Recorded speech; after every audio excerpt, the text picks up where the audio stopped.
Bonjour à tous, c'est Toubi3. Bienvenue sur cette toute nouvelle vidéo.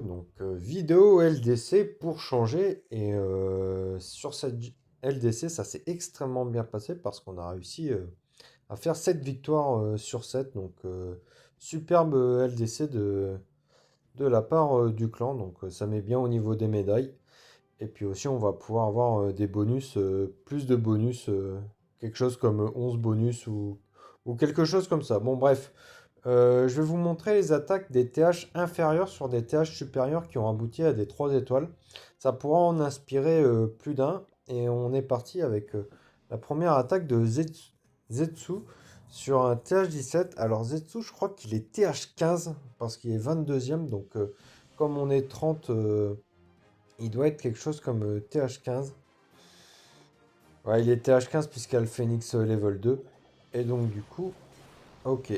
Alors, dans un premier temps, il utilise les sorts de zap pour zap un souffleur. Donc, il va très certainement attaquer.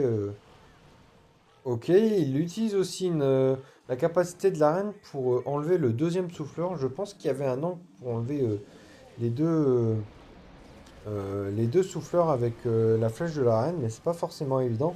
Et le but de nos TH inférieurs sur les TH supérieurs, c'est d'assurer le 2 étoiles. Et c'est ce que va très bien faire Zetsu, puisque là, il envoie un bimp avec des ballons et avec des clones qui, ni plus ni moins, font très très mal à la base.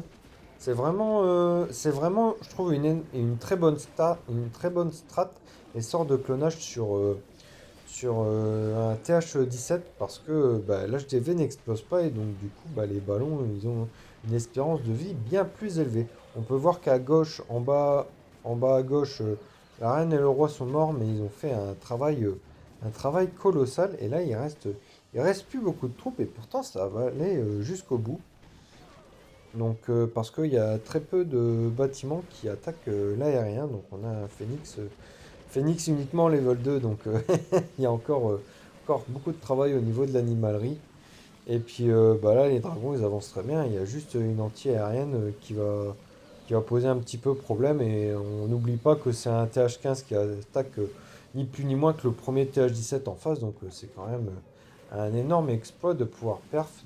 Ça, c'est une excellente compo pour pouvoir assurer un 2 étoiles sur un TH supérieur. Et puis là, il y avait 20 22, ouais, il est TH, tout début TH15 qui attaque le meilleur TH17 en face. Donc on est parti à l'E3, je vous le réserve. Il y a des attaques que je vous réserve pour une autre vidéo. Donc là, c'est mathématique, un TH16 qui attaque un TH17. Donc on peut voir quand même qu'il y a les catapultes level max. Il y a quand même trois canons à ricochet qui font extrêmement mal. Et là, on est parti pour de nouveau une attaque aérienne avec une flèche géante qui a été déployée. Et j'ai l'impression que je ne vois plus aucun souffleur. La flèche géante qui a fait un travail colossal. On va très vite rappeler l'arène parce qu'il y a énormément de dégâts. Très bien vu les archers en bas à gauche pour enlever quelques bâtiments. On fait un nouveau funnel avec l'arène de l'autre côté grâce au sort de rappel. On utilise un petit sapeur. Et puis, ouais, on a un roi, mais on décide de pas encore le déployer. Ah si, on l'a déployé en bas. D'accord. Ah, ok, d'accord. Le but, ça sera de faire rentrer le roi dans le compartiment à gauche pour pouvoir enlever la catapulte et plein de défenses compromettantes pour l'aérien. Donc là, la reine qui s'avance très bien, qui va encore enlever une catapulte. Et la deuxième devrait être enlevée par le roi, ok, qui a double équipement épique. Ça, c'est pas fréquent quand même comme association pour le roi, mais écoutez, ça va très bien marcher dans ce cas-là. C'est un des rares cas où je vois ce genre d'association. Là, le blimp, il arrive à destination et on a des sorts de clonage, voilà. Ça, c'est très très bien vu, hein. C'est vraiment extrêmement fort. C'est vraiment extrêmement fort. Et puis là, on peut mettre en x2 parce qu'il reste plus grand-chose sur le village. On a eu un funnel sur la droite avec la reine, un funnel sur la gauche avec le roi. Et puis on a tout balancé au sud pour pouvoir terminer le village. Et donc du coup, là, on part sur un magnifique 3 étoiles de la part de mathématiques sur un TH plus 1. cette fois-ci. Donc il reste peu de troupes, mais ça va quand même faire le taf. Bravo mathématiques pour ton attaque. Donc sur cette vidéo, on va avoir énormément d'attaques et en fait, je garde 4 replays pour une prochaine vidéo. Va y avoir 3 vidéos sur cette LDC chez 50 Shades of Ask. Et là, on est parti. Donc là, un TH17 qui a un design un peu suspicieux, hein, pour pas dire autre chose. Et là, très très bien vu de la part de Matisse qui va poser une catapulte parce qu'il n'y a aucune défense qui va pouvoir embêter notre cher catapulte. Et là, on balance une boule de feu de zinzin qui va enlever 2 canons à ricochet. Donc ça, c'est Matisse qui est un joueur exclusif, qui attaque exclusivement avec des super sorcières et ça fait très plaisir à voir. Donc Matisse, lui, par contre, qui est HDV 14 et qui attaque un HDV 17. Ok, c'est pas l'HDV 17 le plus full max de la galaxie tout entière, je suis entièrement d'accord avec vous. Ceci dit, TH14 TH17, pour pouvoir perdre, il faut quand même se lever de très bonne heure. Et Matisse, il va nous délivrer une attaque de type masterclass. Donc là, on galère un peu à avancer avec les troupes. Parce que malencontreusement, le roi est parti de l'autre côté. Ah, il n'y avait même pas de ballon piquant sur le roi. Donc c'est un petit peu compliqué. Sur la reine, on a quoi? Ah oui, il faut que je vous montre euh, les équipements qui sont utilisés avant que l'attaque ne commence ou pendant le début d'attaque. C'est quelque chose que je fais pas assez souvent, donc du coup, voilà les équipements. Donc vous pouvez voir qu'ils sont très très loin d'être maxés tout simplement parce que c'est un TH14. Et là, on peut voir que la catapulte est toujours en vie. Elle commence à se faire attaquer par le mortier. Et donc, du coup, il y a des Valkyries qui vont sortir. Ouais, c'est vraiment un village très très spécial, on va dire. Et puis il va se manger son père. Enfin, et c'est bien mérité. Il reste encore la reine full vie avec les guérisseuses derrière. Il n'y a plus de super sorcières, mais c'est pas grave. On arrive au bout de cette attaque et aussi de cette première journée de LDC. Donc là, on part sur le jour 2. Il n'y avait pas d'attaque TH-1 qui ont perf. Par contre, là, il y a une attaque sur le 9 et une sur le 4. Ça sera pour une prochaine vidéo. Donc, Elmatil qui est TH15, puisque je vois le Pablo. Je me référence par rapport aux animaux. Et là, on peut voir une attaque en Twin Hogs, ça s'appelle. Et on commence avec un Champion World, donc c'est vraiment pas quelque chose que je vois habituellement. Donc là, on a la fiole de précipitation avec les bottes. Je trouve que c'est une bonne association d'équipements. J'aime bien aussi le double épique, comme vous avez pu le voir sur les dernières vidéos. Malheureusement, il n'a pas réussi à avoir l'aigle, mais il a réussi à déclencher la tour unique. Donc je vais en profiter pour montrer bien sûr le double tome, puisqu'on a des troupes lourdes. Il y a aussi la gemme de vie qui est pas mal du tout à utiliser avec les super cochons. Puisque les super cochons, ils sont divisés en 3 troupes. Bah, les super cochons, le cochon et puis le chevaucheur. Et donc du coup, la gemme de vie, ça permet d'augmenter la santé, je crois, de 100%. Donc du coup, les troupes, elles ont 2 fois plus de points de vie et c'est non négligeable. Donc ça peut être remplacé par rapport au tome de soins. Mais là, en fait, Telmatil, il va être extrêmement malin. Parce qu'en fait, son champion walk à gauche, en haut, a permis de faire un gros déblayage. À droite, il a envoyé tous ses héros. Et donc du coup, au milieu, il envoie toute la sauce. Parce que là, euh, tous les dégâts sont concentrés au centre du village. Et là, il a ses héros, ses cochons, ses super cochons et ses cochons en plein milieu de la base. Et avec son double tome, ouais, c'est peut-être mieux vu de mettre le double tome dans ce cas-là. Puisqu'il y avait énormément de dégâts au centre de la base. Et donc, du coup, bah, avec le double tome, toutes les troupes sont encore en vie quasiment. Et donc, du coup, bah, El Mathil a fait qu'une bouchée de ce TH16. Donc c'est vraiment une attaque qui passe vraiment très large. On a encore 3 héros full vie, on a encore plein de cochons. C'est vraiment une sacrée masterclass de la part d'El Mathil. Merci pour cette attaque. Bon, l'écran qui m'annonce que j'ai gagné des minerais, il me saoule un peu là. Il va me saouler jusqu'à la fin de la vidéo. Donc là, 9 et 10. Donc, oups, Team Break. Donc, 23e, donc très certainement un TH14. Ouais, TH14 contre TH16. Et là, on est parti avec, ah ouais, avec un blimp super archer. Et ouais, il y avait beaucoup de clans en face qui avaient un CDC comme ça. Je trouve que c'est pas, c'est vraiment pas le mieux. Le mieux de très très loin, c'est Golem de glace. Donc là, je vais vous montrer les, hop, ouais, les équipements. Ils sont très très loin d'être max. Par contre, en fait, c'était très bien vu d'avoir réservé ce village parce qu'en fait, il n'y avait aucun trou au centre de la base. Et le village était très resserré, donc du coup, on a pu enlever ni plus ni moins que quasiment 30% du village. Et c'est des défenses lourdes, hein, puisque c'était au centre du village. Et là, on va essayer, avec nos héros, normalement, de créer un funnel de telle façon à ce que nos troupes, voilà, partent d'un seul côté et évitent de se diviser. Donc là, je sais pas si ça va se diviser. Ok, on a le ballon piquant et puis les bottes sismiques sur le roi qui sont partis. Et là, malheureusement, ça va un peu se split. Non, avec... ouais, si, un petit peu.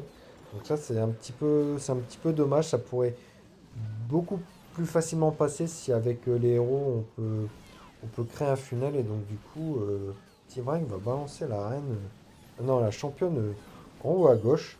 Ok, très bien. Et donc, du coup, ouais, capacité, ouais, je peux comprendre. Après, avec le blimp que T-Break a lâché, c'était difficile d'entre guillemets, foirer la P2. C'était direct un penalty pour un 3 étoiles. Donc, l'inconvénient de cette stratégie, c'est que malheureusement, il y a des fails 0 étoile en blimp super archer qui arrivent quand même, je vais pas dire souvent, mais suffisamment pour que ça soit dérangeant pour certaines gares. Et donc, du coup, c'est une stratégie un peu dangereuse et il suffit qu'il y ait une électro-titanie dans le CDC pour que ça ruine complètement l'attaque et généralement ça finit sur 0 étoile. Et là, je crois qu'on est reparti sur la même stratégie. Donc, erreur, grosse erreur sur le village. Il y a un énorme trou. Donc, du coup, Anonymous, il va en profiter pour larguer juste un ballon et son dirigeable pour voir s'il n'y avait pas une mine noire. Et donc, du coup, bah là, on est en plein dans le centre du village. Donc, Team Red qui est TH15 et qui attaque le TH16.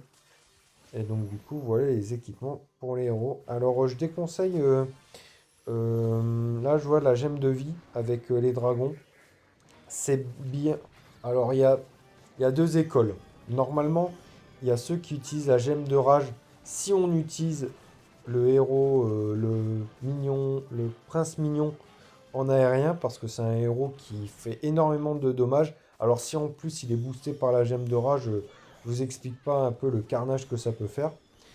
Et il y a l'autre team où c'est double tome, donc avec le tome de soin. Et là, on n'utilise pas le héros aérien. Et donc du coup, voilà, c'est les deux écoles. Et donc là, bah, Anonymous, il nous fait une petite variante, mais en même temps, le blimp, il est vraiment de qualité. Donc du coup, bah, ça devrait pas poser problème. Et ouais, on peut voir que là, il y a encore énormément de dragons sur le terrain. Il y a encore 3 héros qui sont quasi full vie. Donc ouais, ça passe quand même extrêmement large. Bravo à Anonymous pour son perf. Donc ouais, c'est un peu notre stratégie, c'est de faire en sorte qu'on fasse le maximum d'étoiles possible. Donc les TH17 qui seront jamais perf par des TH, enfin qui seront jamais perf qui sont difficilement perfables par des TH16, bah, on envoie des TH14 voire des TH15 les attaquer pour 2 étoiles. Et comme ça, bah, les TH16, ils peuvent attaquer bah, des petits TH16 ou des TH15 pour être sûr de faire 3 étoiles. Donc là, c'est ce que vous pouvez voir, il y a quasiment que des 3 étoiles sur les fins de... sur les derniers villages de LDC. Donc là, on est parti pour, euh, pour la cinquième journée. Et là, 13. Donc là, vous voyez, ouais, il y a quand même peu de pertes sur TH17 parce que c'est vraiment pas simple quand on est TH15. Donc là, TH16 sur TH16, donc TH15 sur TH16. Donc on commence par un champion walk. Et donc du coup, qu'est-ce qu'on a sur un champion? On a le double épique comme j'aime bien. Là, ouais, j'aurais peut-être pas mis sur l'HDV, puisque étant donné qu'il y a une runique d'invie, c'est un peu compliqué. En même temps, on fait sortir le CDC, c'est pas trop mal. Ah oui, ok. Non, c'est pas trop mal, parce qu'en fait, ouais, j'en avais parlé à Heureux quand il a attaqué mes bases. Donc là, je vous montre vite fait les équipements. En fait, tous les joueurs Clash of Clans, ils ont la cap. On appuie, on a un bouton dans les options pour utiliser la capacité automatique des héros quand ils meurent, parce que c'est dommage de ne pas pouvoir utiliser la capacité d'un héros quand il meurt. Donc c'est pour ça qu'il y a eu la capacité automatique déployée. Donc il y a un bouton pour ça. Et quasiment tous les joueurs Clash of Clans l'utilisent. Et donc je lui ai dit à Heureux, bah, avec cette stratégie où tu vas rappeler ta championne, eh ben, enlève cette fonctionnalité, comme ça quand tu vas rappeler ta championne, tu vas pouvoir utiliser la lance brutale et ça va faire extrêmement mal. Donc là on peut voir que les racines progressent, les cavalières sylvestres, que j'appelle tout le temps racines, progressent très bien dans le village. Là on rappelle la championne et on utilise cette fois-ci la lance brutale que maintenant alors qu'elle a été morte. Et ça, c'est vraiment game changer. Ça fait vraiment une énorme différence. Et c'est une façon d'attaquer que je trouve intéressante, comme quoi il y a vraiment mille et une façons d'attaquer avec les racines. Les racines avec, comment dire, avec un Vichamp, parce que c'est vraiment une compo extrêmement forte. Et bah, la troisième vidéo de cette la deuxième ou troisième vidéo de cette LDC, ça va retracer bah, la LDC mes 7 attaques que j'ai pu faire et vous allez voir que j'ai mis à mal énormément de villages. Bah, les 7 villages que j'ai attaqués, bah, je les ai tous perf. Donc voilà. Bon là on arrive en fin d'attaque, on a encore pas mal de héros en vie, même si on n'a plus de racines malencontreusement. Et ça va passer plutôt bien. On a encore la capacité du roi. Donc cette fois-ci, c'était le gant du roi. Toujours privilégié dans ce cas-là le héros aérien au lieu du roi si vous attaquez en racine. Sauf si évidemment votre héros aérien est en up. Mais ouais, il est plus fort que. Enfin, c'est pas qu'il est plus fort, c'est juste que c'est. Il fait double emploi avec les racines et donc du coup, c'est pas forcément la meilleure façon, la meilleure façon d'optimiser les héros. Donc là, on a Jonx qui va attaquer un TH16, donc pareil, TH15. Donc là, une flèche de feu de Dieu, donc flèche avec les poupées guérisseuses sur le grand gardien, double tome, très très fort avec les dragons sur, et sur la championne, quelque chose de classique. Donc là, la flèche géante qui a fait un travail colossal, qui a enlevé 2 anti-aériennes et c'est extrêmement fort sur une attaque aérienne. Donc là, hop, on a un funnel impeccable à gauche. On va refaire un funnel à droite. On va taper une troisième défense anti-aérienne. Et après, on va envoyer tous nos dragons normalement à 7 heures. Ah, je me suis trompé. Je me suis trompé. C'est dommage de ne pas profiter du funnel. Mais sans doute que le Jonx, s'il voulait avoir la dernière anti-aérienne le plus vite possible. Donc du coup, là, on a un dirigeable. Donc ça, c'est un dirigeable, c'est vraiment bien quand vous êtes un TH inférieur qui attaque un TH supérieur pour assurer le 2 étoiles. Et là, en plus, le triple clone, très bien joué parce que le dirigeable a été piégé. Donc du coup, les clones, ils ont été mis en allant de telle façon à ce que les derniers ballons clonés puissent taper l'HDV et donc du coup faire tomber le centre du village ainsi que l'hôtel de ville. Donc là, on est en fin d'attaque. Il nous reste plus trop euh, de dragons. Donc c'est intéressant de savoir comment ça va finir. Surtout qu'il reste Lug qui a une défense très compromettante. Ah, j'avais pas vu, il y a encore la reine. Donc ça devrait aller. On devrait finir avec la reine et puis peut-être un ou deux dragons. Donc très belle attaque de la part de Jonx qui ni plus ni moins que plus qu'assurer le 2 étoiles, il a tout simplement perf un TH plus 1 et donc du coup ça c'est très bien joué et ça fait nos affaires. Hop, on a encore ça. Donc là, le 16. Ah, on repart avec Elmatil avec son fameux Twin Hogs. Donc il a, je vous montre les équipements. Donc fiole de précipitation, les bottes. Sur le gardien, double tome. Double épique sur sur la reine. Et puis ballon piquant et les bottes 6 piques. Le meilleur combo sur le roi. Hop, donc là, on progresse dans le centre de la base. Je pense qu'il va bientôt rappeler. Voilà, il rappelle la championne. À noter que comme il était H15, il a le Pablo et c'est pas pour un euh, pour un Invichamp, c'est vraiment pas le meilleur animal. Le meilleur est de très loin, c'est le renard spirituel. Et puis après, il y a le phénix qui est pas mal du tout. Donc du coup, là, on a fait un carnage. On a fait un carnage avec l'Invichamp. Là, il y a les super sapeurs qui font un petit peu n'importe quoi. Il y a les héros qui progressent bien. On met notre caserne, notre meilleure caserne en bas à gauche à 6 heures pour faire un max de déblayage. Donc là, le ballon piquant qui part. Hop, la runique d'un Vicky et des pops. Ça, c'est pas mal du tout. Ça serait bien avec les héros d'aller chercher l'HDV parce que ça fait extrêmement mal aux, aux unités telles que les cochons. Surtout l'explosion. Donc là, je sais pas comment ça va être géré l'HDV. Là, la capa, elle va bientôt devoir être forcée. On a les golems de glace qui sortent du CDC. Ah, c'est bizarre. Ah, ok, c'est les Valkyries du CDC qui vont avoir péniblement l'HDV. Donc là, c'est un peu.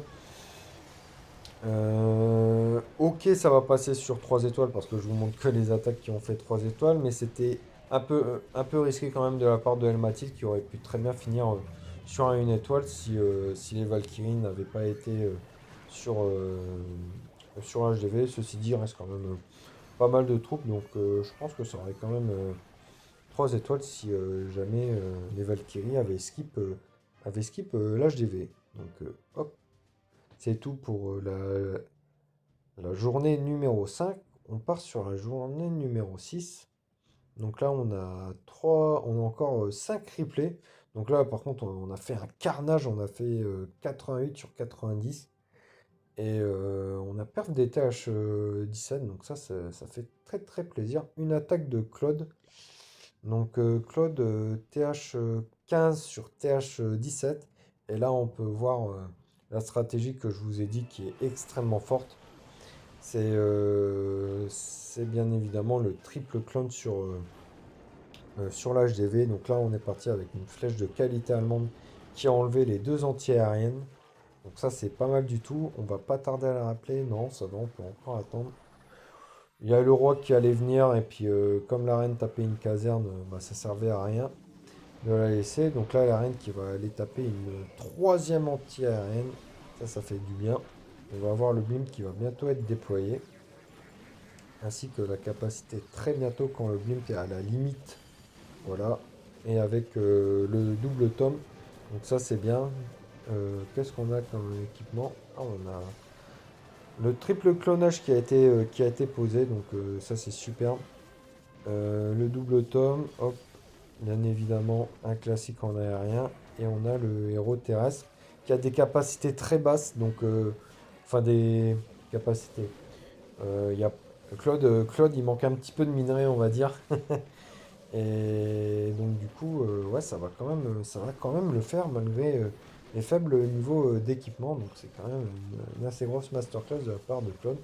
Donc généralement, nos THJ7, ils ont été perf par cette stratégie-là, qui est très forte, et par une autre où je vous l'ai déjà présenté, et je vais vous en refaire une autre vidéo parce que c'est important pour nos TH15 et nos TH14 qui souhaitent attaquer du THJ7 avec des racines Valkyrie. C'est une compo extrêmement forte aussi en THJ7. Donc ça, c'est vraiment les deux meilleures compositions que vous pouvez utiliser quand vous êtes TH15 et que vous attaquez du THJ7. Donc le triple clone sur la GV ou racine Valkyrie.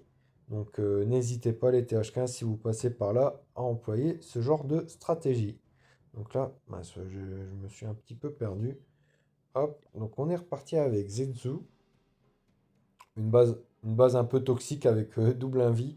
Ça c'est le genre de base que ça me saoule d'attaquer. Donc j'ai bien hâte de voir ce qu'il a fait. Ah, très très malin. Très très malin, la flèche géante qui a pulvérisé le centre de la base. Et donc du coup, on envoie toute la sauce ainsi que le dirigeable. Donc là, contrairement à toutes les attaques que je vous montre, il n'y a pas de... comment dire? Il n'y a pas de funnel. Parce que le plus important sur une ring base comme ça, c'est de mettre à mal le centre du village. Et là, avec les clonages, bah, tout simplement, il n'y a plus de centre du village. Et les troupes qui tournent, bah, elles se font plus attaquer par le centre du village parce que tout simplement, on l'a complètement carbonisé avec notre dirigeable et les clonages. Donc du coup, c'est pas bien grave si les troupes elles tournent ou qu'elles soient que les troupes split ou que les troupes tournent tout simplement. Ça va le faire assez aisément. C'était très bien vu de la part de Zetsu d'attaquer de cette façon en utilisant la flèche géante comme ça. Donc là, ça va passer en plus assez large. Donc TH15 sur TH16, je le rappelle. Et là, il reste encore énormément de dragons. On a l'impression limite que c'est un que c'est un TH16 qui a attaqué un TH16 et Zetsu qui est notre plus bas TH15. Donc encore plus GG, encore plus GG à lui. Donc là, on est parti sur le 6 et ça sera la dernière attaque de cette sixième journée de ligue. Oula, on a un village assez spécial. On va partir sur un Invi Champ. Ah, Rere, ok. On a le retour de Rere qui va utiliser son Invi Champ et qui va laisser mourir la championne sans utiliser sa capacité. Donc Rere qui aime bien attaquer l'HDV avec son Invi Champ. Et je pense que c'est pas une mauvaise stratégie parce que l'HDV c'est ni plus ni moins que la défense la plus compromettante euh, tout TH confondu à partir du TH15 avec son poison. TH14 aussi, ouais, de TH14 jusqu'à TH17 quoi.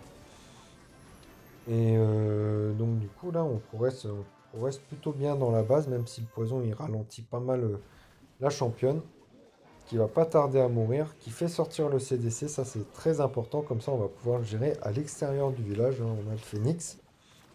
On va pouvoir gérer peut-être même les sorcières un petit peu. Ouais, on a géré une des deux sorcières. Il y a encore le golem de glace. On attire, on utilise une caserne avec. Ok, très bien. Et on va déployer les racines normalement vers 4 heures. Ouais, normalement vers 4 heures. Donc là, on utilise toutes nos troupes. Ok, les racines à 3 heures, je suis pas trop fan. J'aurais préféré qu'elles soient déployées ici pour faire rappeler la championne par la suite. Donc là, la sorcière, ça y est, le CDC, il est enfin mort. On a toutes les troupes qui vont au centre de la base. On utilise la capacité Warden parce qu'il y avait énormément de DPS sur les troupes. Donc c'est bien joué de sa part. Sort de squelette au niveau des doubles monos. Et là, on rappelle la championne avec sa lance brutale.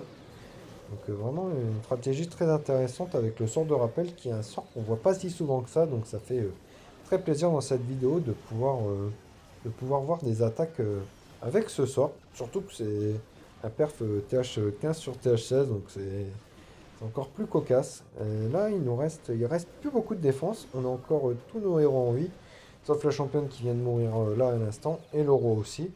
On a encore quelques racines, quelques Valkyries, donc du coup, c'est un perf qui passe plutôt bien. On a mis des troupes de clean en bas pour éviter le Feltam.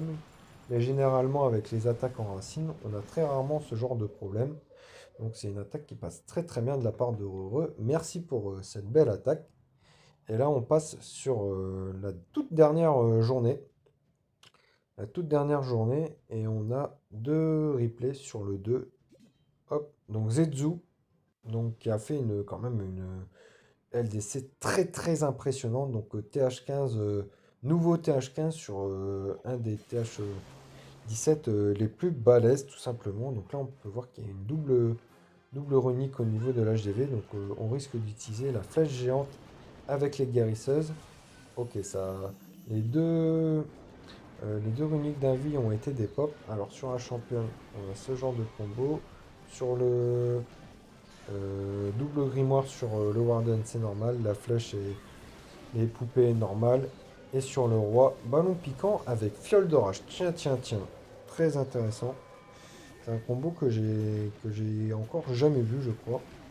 Je pense qu'il n'a pas dû améliorer ses bottes, ses bottes sismiques sur le roi.